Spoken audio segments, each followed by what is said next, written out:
ทุกคนนะครับสวัสดีครับสวัสดีครับในวันนี้ก็เป็นที่วันที่3นะครับเป็นวันที่3เดือนที่7 2025นะครับได้มาพบกับผมช่องไต้พุชิแนลทำอาหารพื้นบ้านคนไต้ในยามดึกมื้อดึกนั่นเองนะครับให้พบเจอกันอีกแล้วนะครับวันนี้ก็มาแบบดึกๆหน่อยมาเลทหน่อยนะครับทุกทีประมาณ5 ทุ่ม 50ว่าเที่ยงคืนนะครับผมจะมาเริ่มไลฟ์สดหรือพูดคุยทักทายพ่อพี่น้องFCทุกท่านทุกคนแต่วันนี้มาเลทนิดหนึ่งสายนิดหนึ่งนะครับวันนี้ผมจะพาพ่อแม่พี่น้อง FC ทุกท่านทุกคนมากินกับข้าวเมนูพื้นบ้านคนไต้นั่นก็เรียกว่าน้ำพริกหมูสับลวกนั่นเองนะครับน้ำพริกหมูสับต้มนะครับเนาะตำไว้ก่อนรอแป๊บนะครับรอแป๊บ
so much. Thank you.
Thank you so much. Thank you for your comment. Thank you. Thank you very much. Thank you. Oh,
ครับสวัสดีครับทักทายครับห้า Thank you so much. Thank you for your comment. Thank you.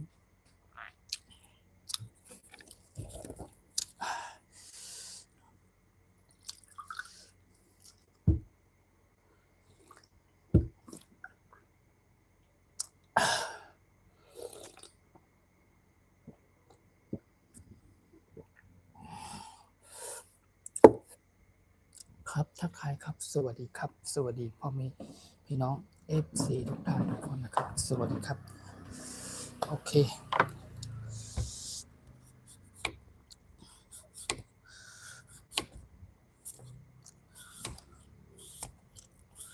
Welcome to my Thai food channel ทำอาหารพื้นบ้านคนไทย everyone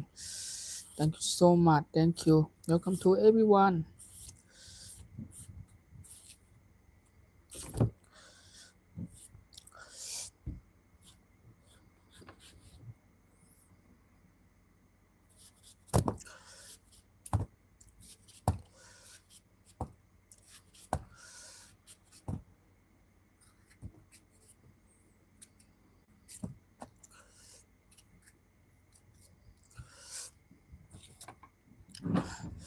thank you so much thank you thank you ขอบคุณครับโอ้สุด eat down when you eat โอ้ขอบคุณมากครับขอบคุณจากการคอมเมนต์นะครับวันนี้ก็มาน้ำพริกพื้นบ้านคนไทยครับไทยเมนูปีโป้น้ำพริกหมูสับลวกนั่นเองนะครับเขี้ยมนะคะเขี้ยมนะคะก็ตอนนี้คือหิวมาก very hungry I'm so hungry so hungry and you everyone so hungry so hungry โอเค coming เข้ามากินด้วยกันขอบคุณมากครับทุกท่านทุกคน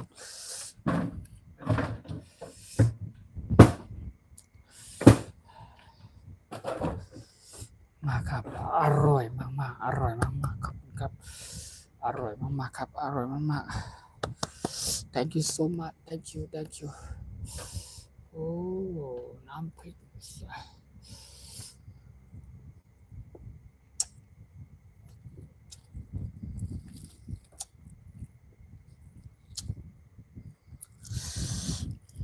I am drowning โอ้ครับ thank you so much thank you Bo you should eat down when you eat ขอบคุณครับขอบคุณ thank you so much thank you for your comment thank you so much thank you very much thank you welcome to everyone welcome to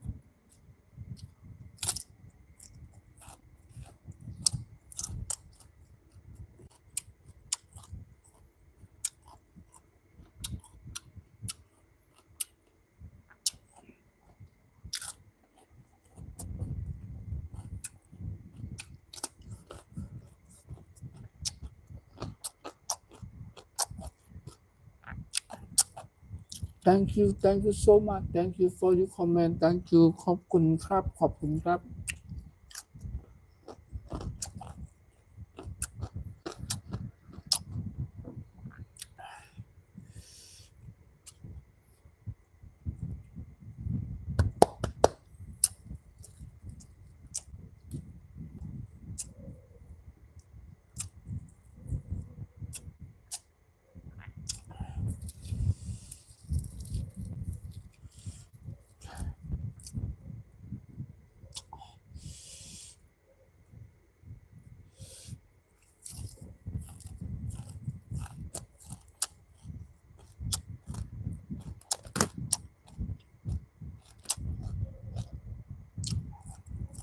ขอบคุณครับขอบคุณจากพ่อแม่พี่น้อง FC ทุกท่านจากการคอมเมนต์ได้นะครับขอบคุณครับ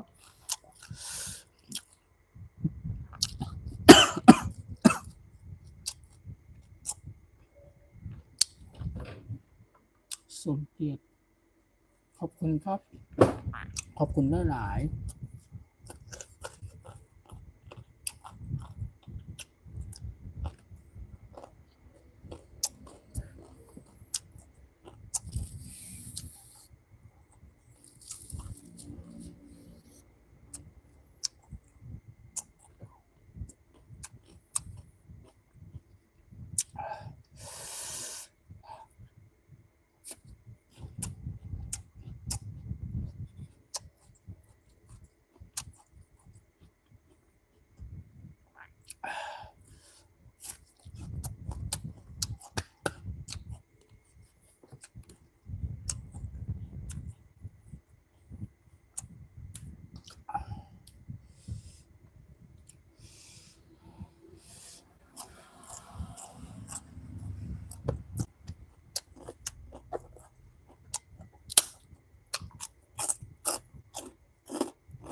looks so yummy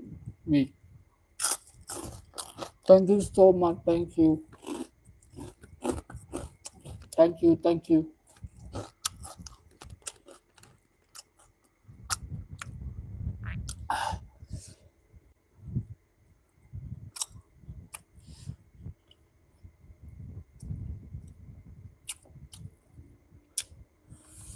เผ็ดนิดหน่อยเผ็ดนิดหน่อย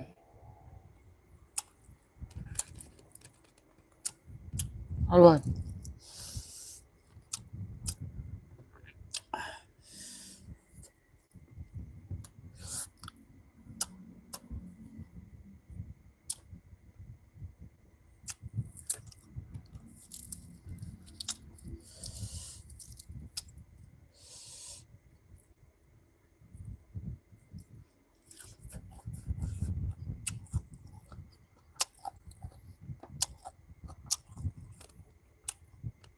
Thank you so much. Thank you. Thank you very much. Thank you.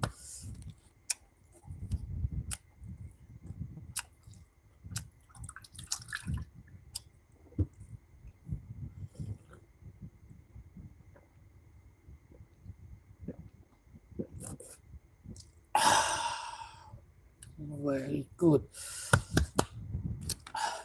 อร่อยมากครับอร่อยมากครับขอบคุณครับขอบคุณครับ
แนะนำเปิดดูที่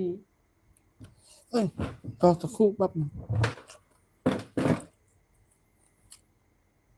แนะนำเปิดดูที่ลงยกเดอแนะนำที่เปิดดูแนะนำยกเดอที่ลงขอบคุณครับจากคอมเมนต์พี่หรือน้องหรือพี่ครับหรือว่าป้าหรือลุงนะครับน้อง FC นะครับพี่สมเกียรติหรือน้องสมเกียรตินะครับขอบคุณมากจาก FC ท่านที่คอมเมนต์เข้ามานะครับเป็นกำลังใจให้ขอบคุณมากกินคือกันนี่ละโอเคขอบคุณครับ thank you so much กินคือกันใช่ครับจากอันนี้จากพ่อแม่พี่น้องจากอีสานใช่ไหมครับโอ้อีสานครับขอบคุณครับขอบคุณจากการคอมเมนต์ครับที่เข้ามาเป็นกำลังใจให้นะครับขอบคุณมากครับขอบคุณครับ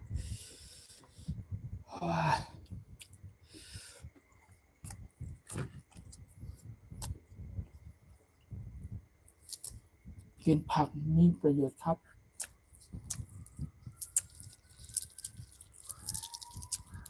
กินผักมีประโยชน์นะครับผมมีพี่น้องFCทุกท่านทุกคนมาพูดคุยทักทายกันกินผักมีประโยชน์มากๆนะครับอร่อยมากๆโอ้โหสุดยอดเลยครับเยี่ยมสุดยอดดีมากๆอร่อยมากๆสุดยอดชับอีหลีครับพ่อพี่น้องชับอีหลีครับนะครับชับอีหลีจริงๆครับสุดยอดจริงๆโอเคอร่อยมากๆนะครับมากๆนะครับสุดยอดครับผมครับ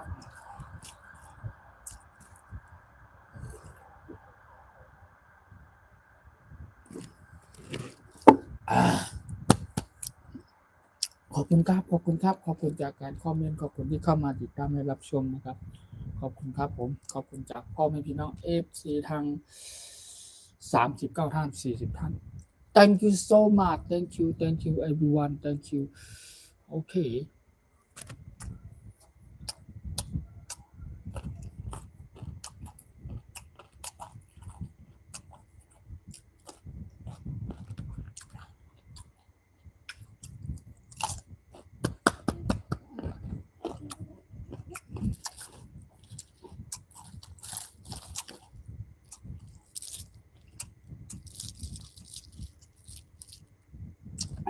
thank you so much thank you so much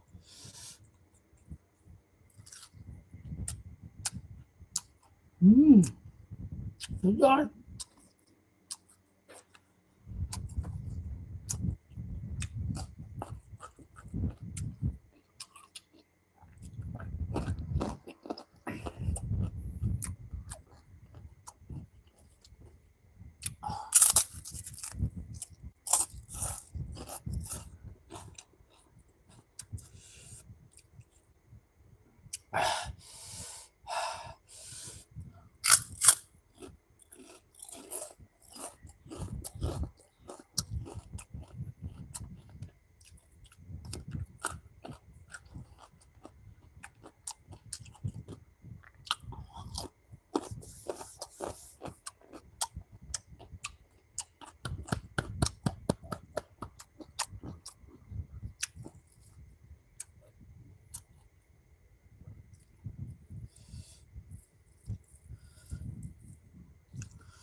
thank you so much thank you very much thank you very good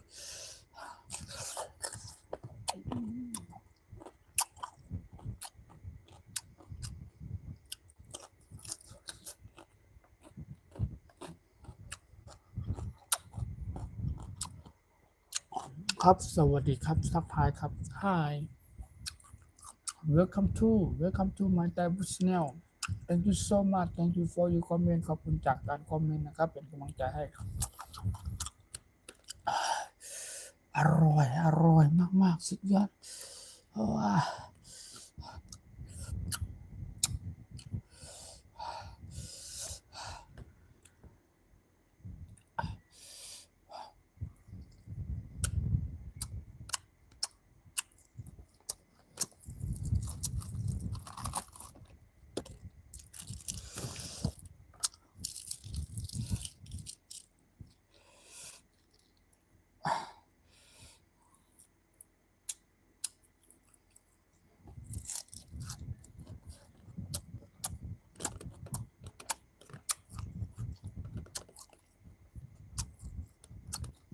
ส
ุดยอด good job good job thank you so much thank you very much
thank you so much thank you so much thank you ขอบคุณมากครับขอบคุณมากครับที่เข้ามาเป็นกำลังใจให้เข้ามาติดตามรับชมเป็นกำลังใจให้ผมนะครับขอบคุณมากครับยิ่งเติมว่ามีพี่น้องไปกูก็เนาะพี่น้องคนใต้ชาวไทยแย่กูก็ขนาดพี่น้องทุกภาคทุกส่วนพี่น้องทุกเผ่าชนนะครับที่เข้ามาเป็นกำลังใจพี่น้องต่างถิ่นพี่น้องต่างแดนนะครับพี่น้องภาคใต้ภาคเหนือภาคกลางทุกภาคส่วนนะครับที่เข้ามาเป็นกำลังใจให้ผมนะครับขอบคุณมากขอบคุณทุกคนขอบคุณมากๆนะครับตอนนี้ก็เป็นมื้อดึกยามดึกนั่นเองนะครับก็ผมคิดว่า FC ทุกท่านนะครับบางคนก็อาจจะนอนดึกกันบางคนก็อาจจะหลับไปแล้วฝันไม่รู้กี่รอบแล้วผมคิดว่าทุกคนก็น่าจะง่วงนอนกันแล้วนะครับโอเค so everyone I think so sleeping everyone โอเคขอบคุณมากสำหรับวันนี้คืนนี้ก็มื้อดึกอาหารเมนูพื้นบ้านคนตายน้ำพริกหมูสับลวกนั่นเองนะครับน้ำพริกหมูสับต้มในขณะถ้าเป็นพี่น้องคนใต้ชาวไทยแย่ก็ห้องว่าน้ำพริกหมูสับต้มนะครับเข้มนะครับอร่อยนะครับกินกับผักกินกับมะแตงกินกับมะเขือเนี่ยกินกับมะเขือกินกับกะหล่ำปีผักกาดลุงขนมเนี่ยผักเกี่ยวว่าคือผักชีฝรั่งนั่นเองนะครับอันนี้ใบบัวบกแล้วห้องว่าผักหนกนะครับเคี่ยมไปใส่กับใบบัวบกได้อร่อยกินแล้วเป็นยาเขาบอกว่าแก้ช้ำในว่ะก็อร่อยมากๆ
อร่อยมากๆสุดยอด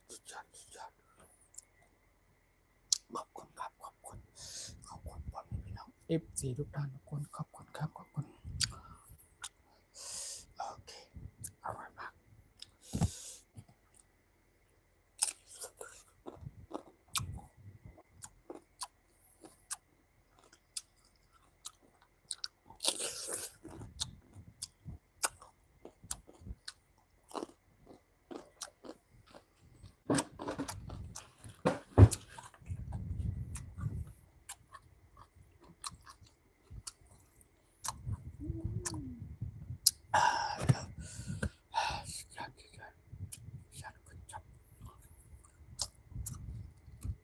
อร่อยมากๆครับสำหรับมื้อนี้นะครับโอเคสุดยอดเลยcoming so everyone so many people coming follow for me subscribe for me share for me follow for me everyone thank you so much my FC everyone โอเคขอบคุณมากจากพ่อแม่พี่น้อง FC ทุกท่านทุกคนทุกภาคส่วนพี่น้องโดยเฉพาะพี่น้องคนอีสานนะครับพี่น้องภาคอีสานของเรานั่นเองนะครับก็ผู้เป็นที่รักของช่องผม FC ในช่องไต้พุทธแนวทำอาหารที่บ้านของไต้ยินดีต้อนรับทุกท่านทุกคน Welcome to everyone Thank you so much Welcome to my Thai food channel ทำอาหารที่บ้านคนไต้ Thank you so much Thai menu peopleโอเคเป็นกับข้าวเมนูพื้นบ้านของพี่น้องคนไทยชาวไทยใหญ่ของเรานั่นเองนะครับวันนี้ก็มาน้ำพริกหมูสับลวกนั่นเองนะครับอร่อยสุดยอดครับตอนนี้ก็ผมใช้เวลากว่า40นาทีแล้วนะครับผมได้มาเลทในวันนี้ครับปกติมาสักเที่ยงหรือว่าสัก5:50หรือว่าสักเที่ยงพอดีนะครับแต่วันนี้ได้มาเริ่มลายเที่ยงครึ่งนะครับเที่ยงคืนครึ่งนั่นเองนะครับก็มีเวลาไม่ มากเท่าไหร่นะครับแต่ก็อยากพูดคุยทักทาย FC ทุกท่านทุกคน everyone I miss you everyone I love you everyone My Thai Professional ทำอาหารบ้านคนไทย Now welcome to everyone Thank you so much Thank you หลังจากนั้นผมก็จะขออนุญาตลงไลน์ก่อนนะครับจะขออนุญาตลงไลน์ก่อนจะย้อนทางของลงไลน์ก่อนครับเนาะพอมีพี่น้องใต้เฮากูก็มาหน้าลงFC ทุกท่านทุกคนครับ everyone ครับผมขอบคุณมากผมจะขออนุญาตลงไลน์ก่อนนะครับแฮมสักประมาณ1:20นะครับ1:20โอเค1:20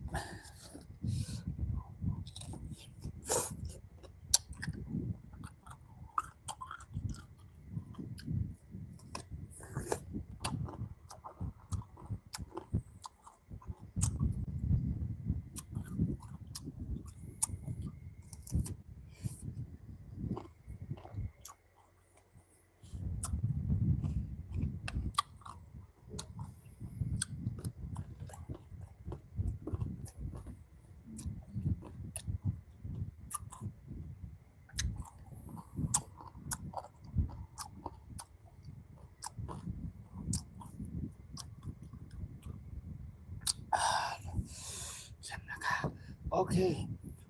สำหรับวันนี้ก็โอเคพอแค่นี้ก่อนนะครับจะขออนุญาตลงไลน์แล้วนะครับ FC ทุกท่านทุกคนนะครับขอบคุณมากที่เข้ามาเป็นกำลังใจและติดตามรับชมนะครับฝากเป็นกำลังใจให้ผมนะครับในการทำคลิปทำช่องของไต้ผู้ชินทำอาหารบ้านคนไตต่อไปจะได้มีเมนูกับข้าวหลากหลายรูปแบบหลายอย่างจะได้มาชักชวนพ่อพี่น้องFC ทุกท่านทุกคนได้มาเห็นได้มารับชมมากินกันนะครับฝากกดไลค์กดแชร์แล้วก็เพื่อเป็นกำลังใจให้ผมในช่องทำคลิปทำวิดีโออัปโหลดวิดีโอต่างๆลงให้เยอะๆนะครับจะได้เข้ามารับชมกันจะได้เป็นที่รู้จักกันมากขึ้นยิ่งขึ้นไปนะครับขอบคุณมากขอบคุณพี่น้องทุกภาคส่วนขอบคุณพี่น้องคนไทยคนเมืองขอบคุณพี่น้องคนใต้โดยเฉพาะพี่น้องคนใต้ชาวไทยใหญ่ของเราเนาะ FC ทุกท่านนะครับพี่น้องต่างชาติต่างถิ่นต่างแดนนะครับทุกท่านทุกคนที่เข้ามาเป็นกำลังใจให้ผมในวันนี้หรือในค่ำคืนนี้มื้อดึกวันนี้ก็เป็นน้ำพริกหมูสับลวกนั่นเองนะครับขอบคุณมากอร่อยมากๆครับอร่อยมากๆขอบคุณมากๆที่เข้ามากดติดตามและเป็นกำลังใจให้ผมนะครับขอบคุณมากๆขอบคุณมากๆโอเคสัก2 นาทีผมก็จะขออนุญาตลงไลน์ก่อนนะครับโอเค sir is 2 minutes only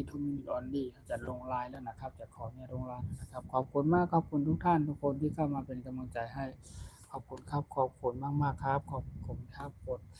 กดโฮมไม่ป้องปันเองหนึ่งเต็กปันเองหนึ่งเต็กหินปันก็ติดตามปัน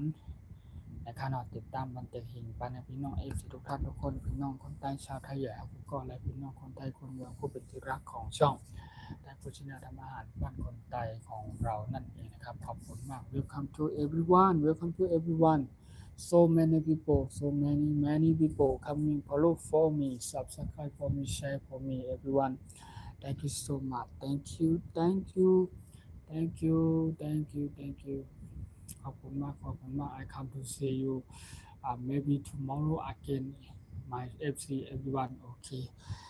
ค่อยมาพบเจอกันใหม่ในวันพรุ่งนี้นะครับอีกครั้งนึงนะครับขอบคุณมาก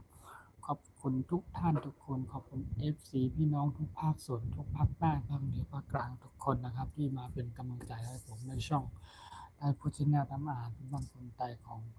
เราแล้วไม่พอของ FC ทุกท่านด้วยนะครับขอบคุณมากครับจากการคอมเมนต์ขอบคุณจากการที่ได้มากดไลค์กดแชร์โยกโหไม่ป้งให้นะครับขอบคุณมากขอบคุณจาก FC ทุกท่านทุกคนนะครับขอบคุณมากครับขอบคุณที่ยังเสียสละเวลาเข้ามาหรือว่าอยู่เป็นเพื่อนกันยังไม่จากหายไปไหนนะครับตอนนี้ก็คือผมใช้เวลานาน40กว่าแล้วจาก1 ชั่วโมงนะครับผมจะขออนุญาตลงไลน์ก่อนนะครับทุกท่านทุกคนก็ขนาดขออนุญาตลงไลน์ก่อนครับไปสู่คำว่านั่นวันนะครับปักวันนะครับก็มาพบกันใหม่มีเมนูหลากหลายหลายอย่างหลายรูปแบบดีสิ่งที่ไม่เคยเห็นสิ่งที่ไม่เคยได้กินรับชมกันนะครับพรุ่งนี้ครับคอยดูนะครับสำหรับพี่น้องคนไทยคนเมืองเพิ่นอาจจะไม่ค่อยได้รู้จักแล้วเพิ่นเรียกว่าอาจจะเรียกว่าดอกขี้เหล็กนะครับแต่ในส่วนของพี่น้องคนไทยชาวไทยของเราจะเรียกว่าหมอกกิริโกหรือหมอกกิริโคน้ำมันนะครับเข้มนะครับพวกเฮาคาดีป้ามากินกัน กับข้าวพื้นบ้านเมนูคนใต้สุดพื้นบ้านคนใต้จากฝีมือคนเฒ่าผู้ชำนาญการทำอาหารพื้นบ้านคนใต้ของเรานั่นเองนะครับเพื่อจะทำให้มันอร่อยน่ากินนะครับหลังจากนั้นผมก็จะมาทบหรือว่ามาพูดคุยกันในไลฟ์สดมาเจอกันอีกครั้งในไลฟ์สดหรือช่อง YouTube ของผมหรือว่าช่อง YouTube ของผมนั่นเองนะครับเป็นช่อง YouTube ของค้านั่นนะครับผมมีน้องไต้ผมก็เอฟซีทุกท่านทุกคนค่ะนอมาเจอกันใหม่ในวันมาพบนะคะขอบคุณมากขอบคุณทุกท่านทุกคน thank you so much thank you everyone thank you ขอบคุณมากขอบคุณมากโอเคตอนนี้ก็1:20 already แล้วเนาะ1:20 already AM แล้วบ่ายโมง20เรียบร้อยนะครับขอบคุณมากขอบคุณทุกท่านทุกคนโอเคผมจะขออนุญาตลงไลน์ก่อนนะครับพ่อแม่พี่น้อง FC ทุกท่านทุกคนขอบคุณมากโอเคบายบายeveryone บายบายทุกท่านทุกคนนะครับบายบายค่ะแต่ก็ได้เสียวันอาลุงอัดก็ข่าวไว้มาพบกันใหม่ในวันเมื่อพบแม่นะครับเนาะขอบคุณยิ่งจุ้มใหญ่นะคะขอบคุณยิ่งจุ้มใหญ่นำการที่เข้ามาปันแห้งข่าวในข้อง YouTube ช่องแต่ปัจจุบันทำอาหารทุกวันคนใต้นะครับเนาะโอเค thank you so much thank you everyone thank you ขอบคุณครับขอบคุณมากครับขอบคุณครับไว้มาเจอกันใหม่นะครับเพื่อนๆ FC ทุกท่านทุกคนนะครับผมจะขออนุญาตลงไลน์ก่อนนะครับโอเคขอบคุณจากการคอมเมนต์กดไลค์กดแชร์โยผมไม่โป้งให้ที่เข้ามาติดตามและรับชมเป็นกำลังใจให้ผมนะครับขอบคุณมากครับขอบคุณ FC ทุกท่านทุกคนนะครับเข้ามาติดตามรับชมวิดีโอที่ผมได้อัปโหลดลงไปเป็นวิดีโอความยาวนะครับก่อนหน้านี้นะครับเมื่อ2 วันที่ผ่านมาผมได้ไปเดินตามสวนตามไร่ตามนานะครับทุ่งไร่ทุ่งนาตามสวนตามกอไม้กอไผ่นะครับผมได้หน่อไม้สร้างมาแล้วก็ผมได้ไปหาขนุนไปหาหน่อไม้แล้วก็ได้ขุดหน่อไม้โดยตัดหน่อไม้นั่นเองนะครับแล้วก็ไปหาขนุนด้วยไปหาหัวปลีกล้วยนะครับแล้วก็ไปหาดอกขี้เหล็กหรือไปปีนขึ้นตามต้นไม้ครับต้นไม้ดอกขี้เหล็กหรือว่าบอกจีนนั่นคานาวานนะครับเพราะไม่รู้นอกได้กูก็แล้วก็ได้กับข้าวเมนูพื้นบ้านคนใต้ของเฮามาสุดยอดหอมอร่อยมากๆนะครับโอเคไว้เจอกันใหม่ในวันพรุ่งนี้นะครับโอเค I come to see you again everyone for tomorrow โอเคเจอกันใหม่ในวันพรุ่งนี้ tomorrow Friday I come to see you againโอเค tomorrow everyone thank you bye bye ขอบคุณมากขอบคุณทุกท่านทุกคนนะครับขออนุญาตลงไลน์ก่อนครับ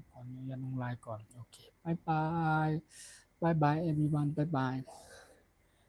thank you so much thank you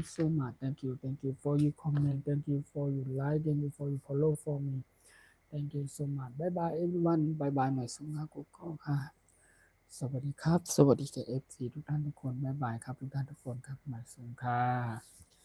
โอเคตอนนี้ก็ดึกแล้วเนาะขอ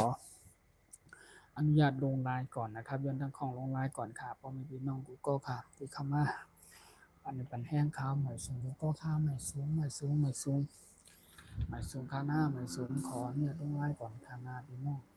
FC ทุกท่านทุกคนนะครับ Love everyone I miss you everyone รักทุกท่านทุกคนนะครับ FC ผู้เป็นที่รักของช่องแอปที่เนี่ยทำอาหารทุกวันคนใจใหม่สูงครับใหม่สูงกูก็ครับกันหน้าก่อนข้างหน้า FC หน้าจะขอเนี่ยลงไลน์วางสายก่อนเนาะโอเคบายบาย